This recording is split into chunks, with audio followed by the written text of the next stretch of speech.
ভারতে পালিয়ে যাওয়া সাবেক প্রধানমন্ত্রী শেখ হাসিনাকে দেশে ফিরিয়ে এনে বিচারের মুখোমুখি করা অন্তর্বর্তী সরকারের প্রধান দায়িত্ব বলে জানিয়েছেন প্রধান উপদেষ্টা প্রেস সচিব শফিকুল আলম। দুপুরে কুষ্টিয়ায় ইসলামী বিশ্ববিদ্যালয়ের বীরশ্রেষ্ঠ হামিদুর রহমান মিলনায়তনে জুলাই বিপ্লবের আকাঙ্ক্ষা ও গণমাধ্যম শীর্ষক উন্মুক্ত সেমিনারে তিনি এসব কথা বলেন।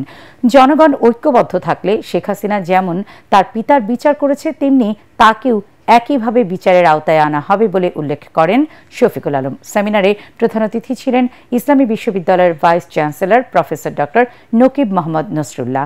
এতে সভাপতিত্ব করেন বিশ্ববিদ্যালয়ের কমিউনিকেশন অ্যান্ড মাল্টিমিডিয়া জার্নালিজম বিভাগের সভাপতি ডক্টর মোহাম্মদ রাশিদুজ্জামান। ইসলামী বিশ্ববিদ্যালয় কুষ্টিয়ার প্রশাসন ও সাংবাদিক সমিতি ইবিসাসের যৌথ উদ্যোগে সেমিনারের আয়োজন করা হয়। এই যে গুম করছে হাসিনা,